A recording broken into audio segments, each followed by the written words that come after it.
Oi, tudo bem com vocês? Espero que sim. Estou entrando aqui para nós conversarmos sobre um assunto muito importante. Amém? Vocês que me acompanham aí na minha fanpage, Pastora Jandernay Santos, no Facebook, você vê aí, eu diariamente está compartilhando sobre o transtorno de personalidade narcisista. E hoje eu quero estar falando algo que está muito associado com esse transtorno, que é a codependência. Ok? Eu quero te mostrar os sintomas e eu quero te direcionar ali quando começa, né? Qual foi a primeira vez que teve ali um artigo científico falando desse assunto? Ou qual foi a primeira vez que foi mencionado sobre a codependência? Foi ali, surgiu lá quando foi fundado o AA, né? Os Alcoólicos Anônimos. E ali havia uma reunião de mulheres, né, que participavam juntamente com seus maridos, e elas percebiam que elas também precisavam de ajuda, porque elas se tornaram codependentes. É assim que se torna,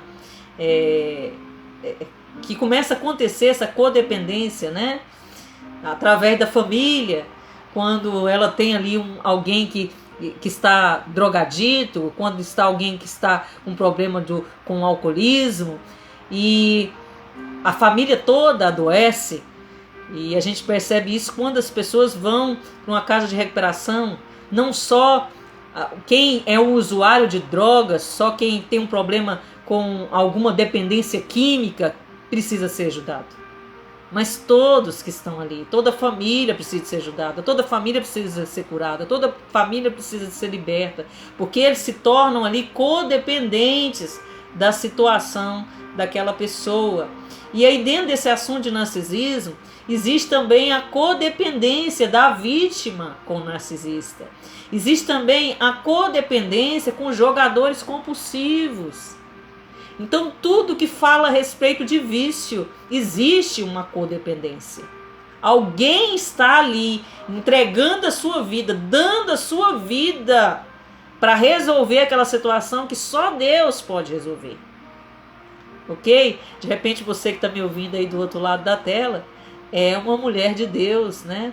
Tem aí seu marido que é um dependente químico e você está aí, né, dia após dia tentando ajudá-lo, e você já está percebendo aí que você se tornou uma mulher codependente, né? Uma mulher doente, uma mulher ansiosa, uma mulher depressiva, porque é isso que acontece quando alguém tem algum tipo de dependência perto de nós. Amém? Então, esse termo cresceu, né, e foi lançando aí para outros tipos de situações, de abusos, né? E ela deixa o comportamento do outro afetar o seu comportamento. Então, o codependente, ele pega da vítima, né, ali o comportamento, né? Ela pega ali a doença, o vitimismo, a ansiedade, tudo ali que está permeando a vida daquela pessoa que tem algum tipo de vício, ela começa a tomar para si. Então, ela deixa o comportamento do outro afetar o seu próprio comportamento. Então, vamos lá para nós podermos observar um pouco de alguns sinais que podem acontecer conosco se nós estivermos aí em alguma dessas situações que eu falei. Uma delas é a culpa. A pessoa que é codependente, seja qualquer uma dessas situações que eu falei, ela se sente culpada. Tudo que acontecer ali dentro daquela casa, naquele relacionamento, naquele trabalho, na sociedade, é culpa dela. Ela se sente diariamente culpada, né? Então, eu que errei para o meu filho estar mexendo com droga. Eu não sou uma boa esposa, por isso que o meu marido vive bebendo. Outra coisa, baixa autoestima. Ela faz uma avaliação de si mesma distorcida. Isso acontece muito no relacionamento com o narcisista. A gente, enquanto está se relacionando com o narcisista, a gente se sente a pior pessoa desse mundo. Porque a gente dá tudo que a gente tem. O narcisista toma tudo da gente, inclusive a nossa autoestima. E pra gente não perder, a gente começa a fazer coisas para aquela pessoa. Vão ao extremo. E que podem até afetar a nossa emoção, a nossa saúde mental. Sentimentos de inutilidade. Acontece com todos nós, uma hora ou outra da vida.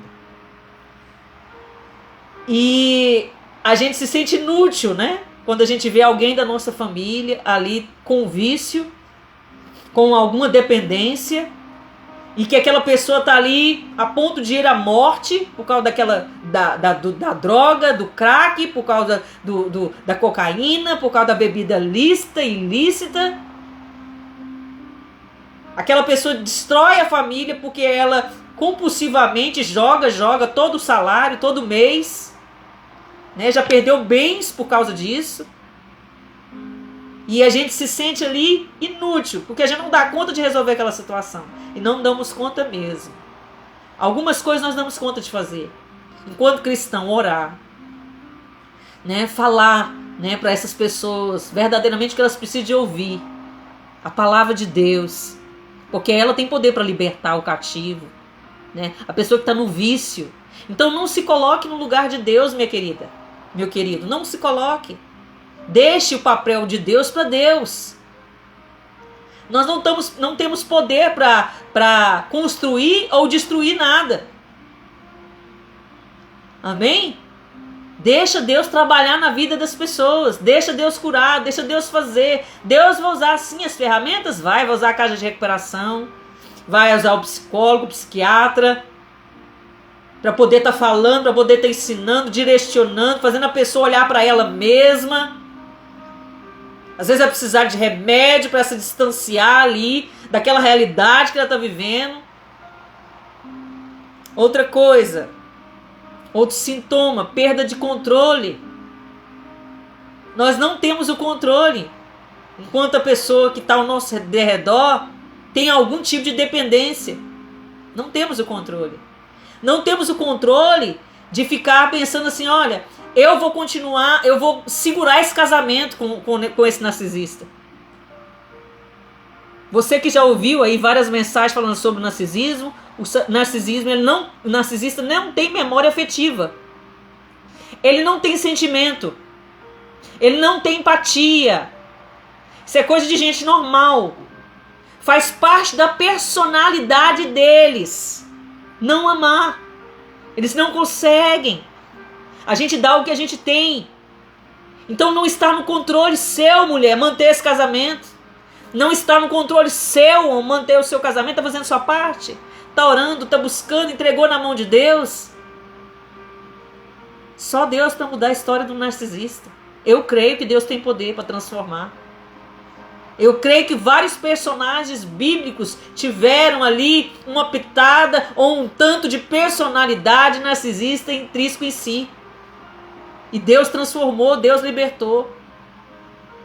Outra coisa, ansiedade e angústia. Vive ansiosa, angustiado. Não é assim o drogado? Ansioso e angustiado, 24 horas por dia. Né? Não tem percepção da realidade. Vive naquele mundinho deles lá. Então o codependente entra para esse mundo de angústia, de ansiedade, o tempo inteiro angustiado, porque não tem controle, né? Não tem ali, se sente inútil, a autoestima está baixa, se sente culpado. Então, meu querido, minha querida, a pessoa que tem esse problema de codependência, ela se anula. Ela se anula. Ela sai ali da posição dela, ela se destrói para tentar ajudar, para tentar curar, para tentar libertar aquela pessoa que tem algum tipo de transtorno, que tem algum tipo de compulsividade, que tem algum tipo de vício. E eu quero te dizer, minha querida, meu querido, nesse dia, eu quero te dizer que Deus tem poder para transformar a vida do homem. Mas isso também depende dessas pessoas que precisam de ser ajudadas por Deus, que precisam de ser transformadas. Faça uma oração comigo aí. Peça ao Espírito Santo de Deus para convencer essas pessoas a respeito do pecado, da justiça e do juízo. Amém? Glória a Deus. Dá o primeiro passo. Faça isso para Deus. Vai neste lugar diante de Deus em oração. E o resto você entrega para Ele fazer. O resto você entrega para Ele transformar, para Ele curar. Amém? Glória a Deus. Não se esqueça de estar entrando na minha fanpage, curtindo, compartilhando. Em nome de Jesus, um grande abraço e até mais, se assim o nosso Deus permitir.